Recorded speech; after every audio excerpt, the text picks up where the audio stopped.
Cie, 2, 3, ampe 5. Dun sana di masa Jawa Barat doh. Jangan lupa sebelum tonton video ko, klik tombol subscribe, aktifkan lonceng notifikasinya supaya dun sana indak ketinggalan video-video terbaru dari kami.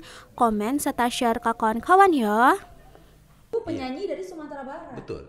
Ya, cuman dia nggak tahu penyanyinya siapa. Iya. Yang kita sayangkan di situ. Iya. Apakah disitulah kekurangan kita? Bagaimana penyanyi-penyanyi kita ini seharusnya bisa mendapat respon yang sama dari musik atau lagu-lagu nasional khususnya atau TV-TV nasional. Yang jadi tanda tanya sebagai pribadi saya memang di situ. Apakah nggak ada jalur atau jaringan orang yang bisa mempromosikan atau mempopulerkan masuk ke TV nasional. Ya khususnya yang sudah punya cukup bagus ini responnya dari peminat musik ya. Nah, cuman sampai saat ini sepertinya Saharaku karena cintonyo denai kanduang oi denai langit aku hamanggang gama janji. Walaupun banyak tipe cobaan dekan duang oi tak ada dunia indah meninggalkan. Assalamualaikum warahmatullahi wabarakatuh dan sana dimanapun berada. Alhamdulillah hari ini kita telah kehadiran sosok yang begitu inspiratif yang akan kita kupas secara dalam. Secara dalam ya, bukan secara tajam ya. Kita akan kupas bersama dengan Uda Evi Saputra Tanjung. Halo Uda Evi. Halo. Gimana kabar Uda Evi? Alhamdulillah kabar baik, sehat, alhamdulillah. Akhirnya bisa hadir di podcast Urang Awa. Iya. Terima kasih kepada podcast Urang Awa yang telah mengundang Ambo ya. Ke sini ya. Mudah-mudahan di sana dimanapun berada bisa subscribe, like dan komen ya. Sebagai apresiasi mungkin ya untuk kita semuanya. Baik, Uda Evi Saputra Tanjung.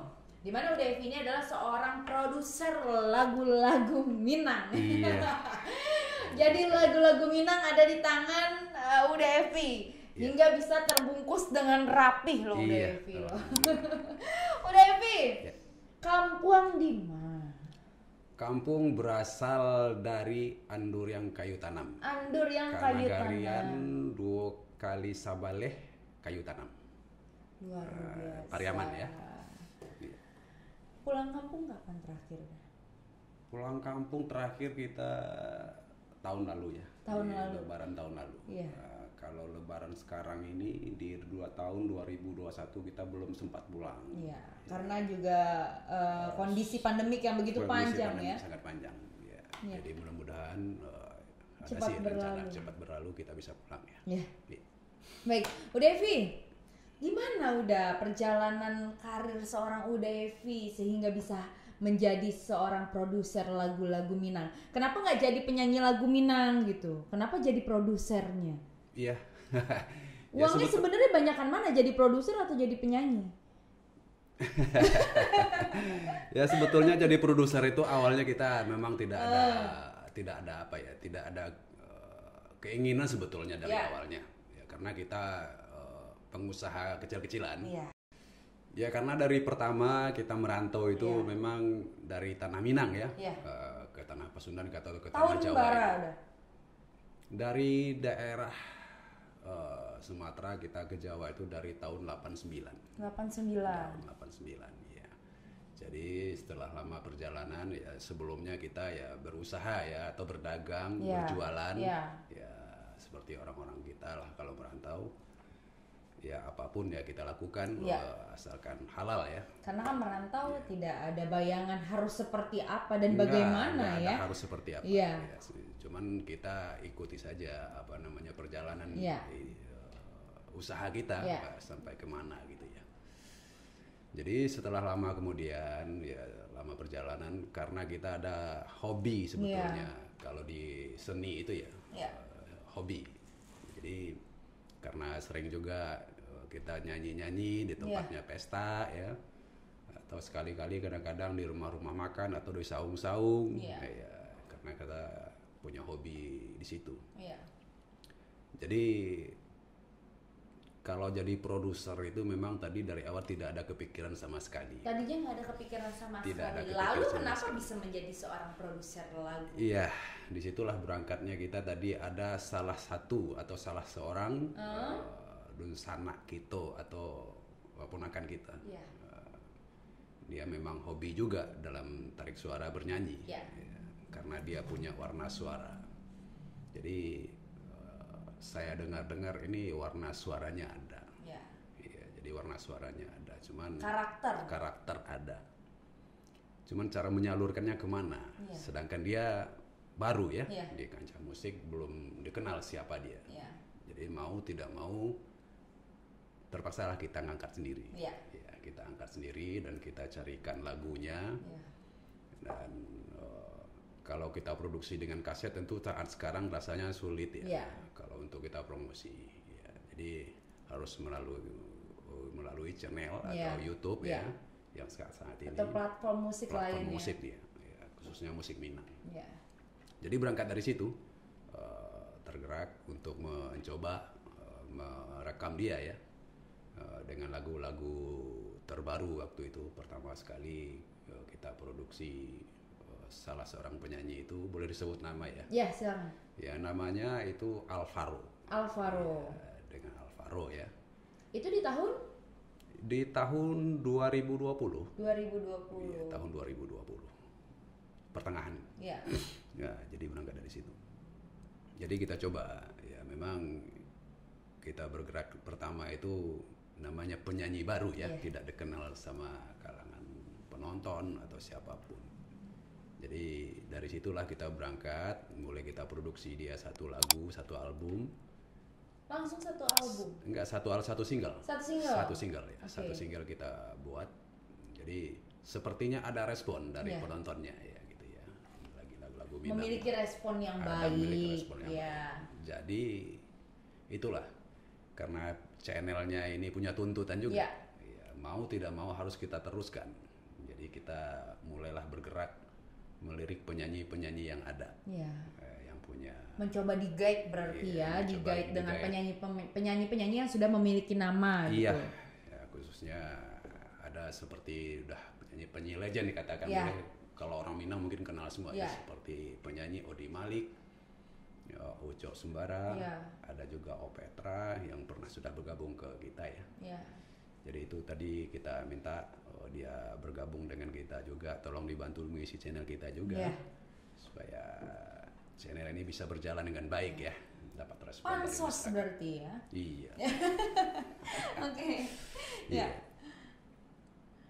dilanjut dah. Oh ya, jadi berangkat dari situ lama kelamaan perjalanan produksi tuntutannya harus berjalan terus nggak bisa kita hentikan karena kita udah masuk ke situ ke lagu-lagu atau ke seni mau tidak mau kita harus memproduksi terus menerus dan harus mencari bakat juga penyanyi-penyanyi yang ada atau yang baru, pendatang baru akan kita coba ada penyanyi baru sudah beberapa orang juga kita coba kita rekam berkemungkinan untuk selanjutnya mungkin begitu untuk selanjutnya mungkin begitu karena kita memang tekadnya itu memang harus optimis harus optimis dengan lagu-lagu Minang ini bagaimana kita sekurang-kurangnya kita bisa memberikan yang terbaik betul. Untuk pendengar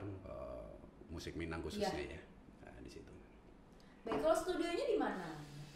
Kalau studio kita di Pasar Rebo, tepatnya di Pasar Rebo. Iya, di Pasar Rebo itu di Jalan Tanah Merdeka. Di Jalan Tanah Merdeka. Iya, di Jalan Tanah Merdeka. Baik, untuk mengemas sebuah lagu, pasti nggak mudah ya Udevi ya.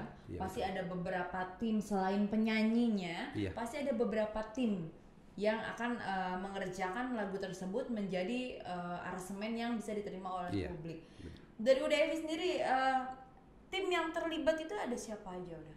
Kita tim yang terlibat dari pertama ya. Kita berangkat dari pertama. Tim yang terlibat itu ada Alex Tri Caniago. Ada Rico Abang, ya. Ada Zaldori. Iya, itu yang pertama terlibat dari kita memproduksi musik khususnya ya. Tapi ketika mengemas lagu itu ada nggak sih maksudnya saling berdebat masalah vokalnya kah, masalah aransemen lagunya kah? Ada nggak di antara biasanya arranger atau pemain musiknya gitu? Tidak. Kalau di kita tidak ada perdebatan masalah vokal ataupun musiknya ya. Yang penting kita saling memberi masukan.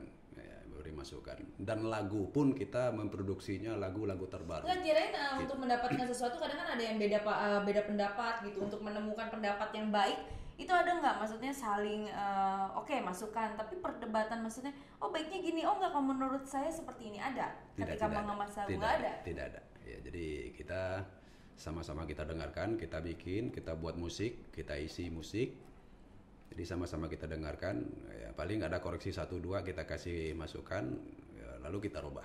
Nah, jadi gitu saja. Jadi mungkin tidak ada perdebatan. Mungkin untuk setiap tim itu memiliki job desk-nya masing-masing kali ya? Iya. Memiliki fungsinya masing-masing. Punya fungsi masing-masing. Si pencipta mungkin lagu punya fungsi. Kalau misalkan 3 arranger digabungin jadi satu, dia mungkin akan idealisme memiliki idealisnya masing-masing gitu ya. Oke, udah. Menurut Uda perkembangan musik dan artis Minang saat ini itu seperti apa Uda? Ya kalau menurut pribadi saya ini perkembangannya cukup bagus padahal ya. Iya. Cukup bagus. Kalau kita lihat perkembangannya baik responnya dari masyarakat, bukan hanya di masyarakat Minang aja sepertinya ya. Kalau lagu-lagu Minang itu banyak juga di kalangan orang Minang di luar orang Minang yang menikmati musik-musik Minang saat ini ya. Ya cuman ya adalah beberapa yang menonjol dikatakan yang punya karena kan akhirnya lahirnya artis-artis Minang itu semakin banyak ya udah ya.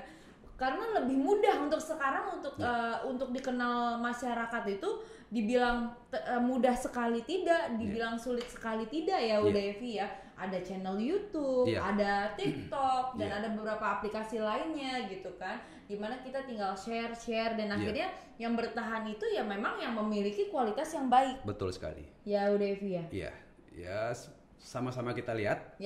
Mungkin penikmat musik bisa juga melihat yang berkembang atau yang mendapat respon dari masyarakat itu siapa saja dan channel mana saja. Ya, channel tentu ditentukan dengan lagu dan penyanyinya tadi. Kalau dia punya kemampuan yang lebih, pasti dia punya respon yang bagus dapat dari penikmat musiknya. Jadi banyak sekarang pendatang baru, penyanyi baru, khususnya Minang itu mendapat respon luar biasa dari masyarakat Minangnya, baik pun di luar Minang ya. Tapi udah merasa disayangkan nggak sih atas pencapaian artis Minang, khususnya untuk yang sekarang tenar ya, populer ya, yang sekarang populer di mana lagu-lagunya diputar dimanapun, tapi tidak tahu siapa penyanyinya dan asalnya dari mana? Ya, yang kita sayangkan itu sebetulnya sedikit kita sayangkan ya. Padahal nyanyi yang dia bawakan itu sangat populer ya, atau sangat tenar dikatakan di luar sana. Cuman kadang-kadang dia yang mutar itu penyanyinya siapa dia nggak kenal, dan penciptanya pun dia nggak tahu, gitu ya. Yang disayangkan itu, apakah ini yang kita belum bisa kita gali ya. Penyanyi kita ini kok nggak bisa kita kenal kayak penyanyi yang sudah ada di nasional ya. Kalau nasional kita muncul satu lagu langsung dikenal, ini penyanyi kita. Ya begitu. Kalau diputar lagunya itu siapa penyanyinya kadang-kadang orang itu nggak tahu, nggak dikenal oleh si pendengar tadi ya. Nah, di situ ada kekurangan penyanyi. Padahal kalau misalkan penyanyi tahu penyanyinya asalnya dari mana, misalkan penyanyinya Ipang misalkan, Ipang asalnya dari Minang gitu, dari Sumatera Barat, maka kan akan lahir Via Valen versi Sumatera Barat, ya kan? Karena sebagaimana kita tahu Via Valen, Nela Karisma gitu kan, mereka menyanyikan lagu daerahnya, asal daerahnya, tapi bisa dikenal oleh seluruh Indonesia gitu. Bahkan sampai ke luar negeri gitu kan, yang tadinya nggak tahu bahasa Jawa jadi tahu artinya apa gitu ya. Sungguh disayangkan ya Udevi ya. Iya, sungguh disayangkan sekali. Kalau hal penyanyi kita Minang khususnya seperti Ipang yang sudah punya nama cukup bagus ya di kancah musik. Bahkan Via Valen, Nela Karisma, artis-artis ternama juga membawakan lagu-lagu penyanyi dari Sumatera Barat. Betul. Ya, cuman dia nggak tahu penyanyinya siapa. Yang kita sayangkan di situ. Apakah disitulah kekurangan kita? Bagaimana penyanyi-penyanyi kita ini seharusnya bisa mendapat respon yang sama dari musik atau lagu-lagu nasional khususnya atau TV-TV nasional. Yang jadi tanda tanya sebagai pribadi saya memang di situ. Apakah nggak ada jalur atau jaringan orang yang bisa mempromosikan atau mempopulerkan masuk ke TV nasional. Ya khususnya yang sudah punya cukup bagus ini responnya dari peminat musik ya. Nah, cuman sampai saat ini sepertinya nggak ada nggak ada. Banyak penyanyi kalau kita lihat di YouTube sampai berjuta-juta kalau tayangan, tapi tidak ada dapat respon dari TV-TV nasional juga. Nah, justru malah yang viral di TikTok gitu kan. Justru masih malah sosmed, justru yang membawakannya yang diundang ke TV, bukan penyanyi aslinya.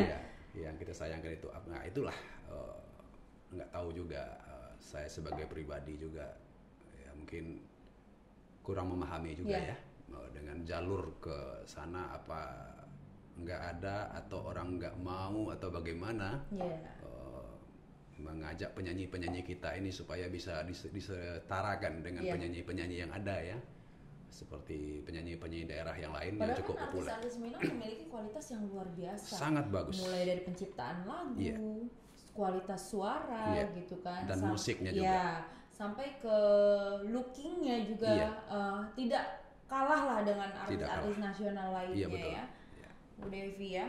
Tapi kalau Udevi menciptakan lagu untuk genre apa? Udah atau all genre, semua genre kah atau? Karena kan musik-musik Minang itu juga ada beberapa genre ya. Mungkin bisa disebutkan Udevi ada genre apa saja? Kalau pribadi saya yang menciptakan lagu ada beberapa genre. Dendang Minang ada pop juga hanya 2 versi itu. Kalau ciptaan saya sendiri sebagai Evi Saputra itu dendang dengan pop Minang hanya di situ. Berarti ada slow rock juga, ada slow rock ada slow rocknya, ada beberapa single beberapa album. Karena kan slow rock misalkan slow rocknya Minang dengan slow rocknya Indonesia itu kan beda ya. Beda kan ya? Beda pengisian musik. Dan dari cara membawakan lagunya juga beda ya? Juga beda. Karena masih ada cengkok Minangnya ya kan? Memang lagunya lagu rock ya. Tapi masih ada cengkok Minangnya ya udah ya. Cengkok Minang itu sepertinya sudah nggak bisa kita hilangkan ya. Karena memang itu ciri khasnya kita. Betul. Gitu. Baik. Menurut pandangan dengan masuknya budaya asing seperti di mana kalau di kampung halaman itu banyak ya acara-acara barale tapi lagunya lagu Minang cuma musiknya musik remix, itu seperti apa? Ya kalau tanggapan saya secara pribadi saya tidak menginikan musik-musik yang lain. Masuknya musik barat ke musik atau karena Minang dikatakan lebih ke genrenya ya. Kalau lirik pasti lirik Minang gitu kan, lagu-lagu Minang. Hanya saja untuk pengemasan musiknya di recycle dengan remix gitu. Itulah ya, sebetulnya nggak apa-apa sebetulnya untuk di recycle dengan dengan apapun, musik apapun. Cuman seharusnya yang ciri khasnya kita kalau di musik Minang, kalau apalagi liriknya lirik Minang seharusnya pengisian musik atau itunya harus kita adakan, kita bawalah. Seperti apa ciri khas kita di musik kita kan ada beberapa alat musik yang harus kita lestarikan juga. supaya pendengar-pendengar itu kenal dengan alat musik khas dari Minang, ya.